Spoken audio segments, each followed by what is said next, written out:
আমি দোলা। আমি আরেকটি নতুন ভিডিও নিয়ে তোমাদের মাঝে চলে আসলাম। আজকে আমি চলে যাচ্ছি মন্দিরের উদ্দেশ্যে। আসলে মন্দিরে একটি অনুষ্ঠান আছে, বৈষ্ণব সেবা, সেখানে যাচ্ছি। তো এই আমাদের বাসার পাশ থেকে আমি যাচ্ছি, এখন প্রায় রাস্তায় উঠে গেলাম। তো রাস্তাটা দেখো অনেক সুন্দর, আর মেঘটা এত সুন্দর, আজকের আবহাওয়াটা অনেক সুন্দর, দেখতেই পাচ্ছ।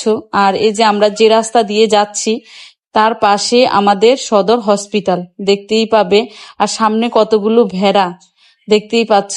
এই যে দেখো সদর হসপিটাল, 200 শয্যা বিশিষ্ট আমাদের এদিকে হসপিটাল। তো আমি মন্দিরে একদমই চলে আসলাম, তোমাদেরকে আজকে পুরো মন্দিরটা ঘুরে দেখাবো।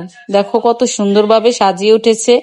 আসলে রথযাত্রা তো প্রায় 7 দিন ধরে অনুষ্ঠান চলবে রথের। ভগবান দর্শন করাতে পারলাম না, কারণ ভগবান অলরেডি ভোগ দিয়ে দর্শন হয়ে গেছে।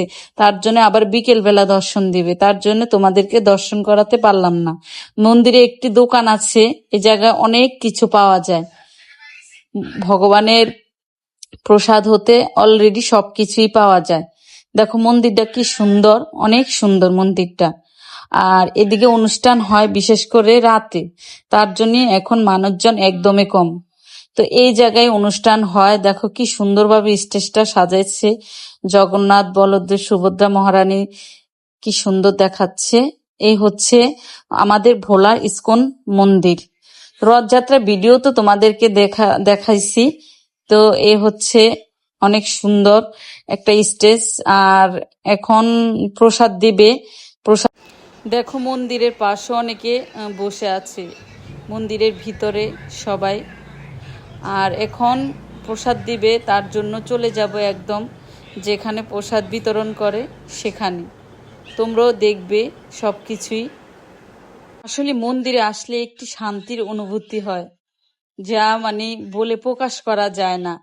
সবাই সবার মন মতো বসে থাকে, কেউ কারো ডাক দেয় না, অন্যরকম একটা শান্তি আসে। এই যে দেখতেই পাচ্ছ, সবাই প্রসাদ পাওয়ার জন্য একদম বসে পড়েছে, আর সবাই প্রসাদ দিচ্ছে। এই জায়গায় কোনো হিংসা নাই, যে যার মতো ভগবানের সেবায় নিয়োজিত থাকে।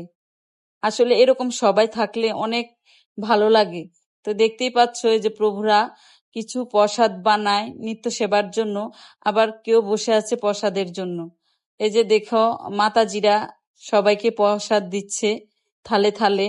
আমিও বসে পড়েছি প্রসাদ পাওয়ার জন্য। এখন সবাই প্রসাদ পাবে, তো ভিডিওটা আমি বেশি বড় করলাম না। এই যে দেখছো প্রসাদ পাওয়ার জন্য সবাই মহামন্ত্র নাম স্মরণ করে তারপর সবাই প্রসাদ পাবে।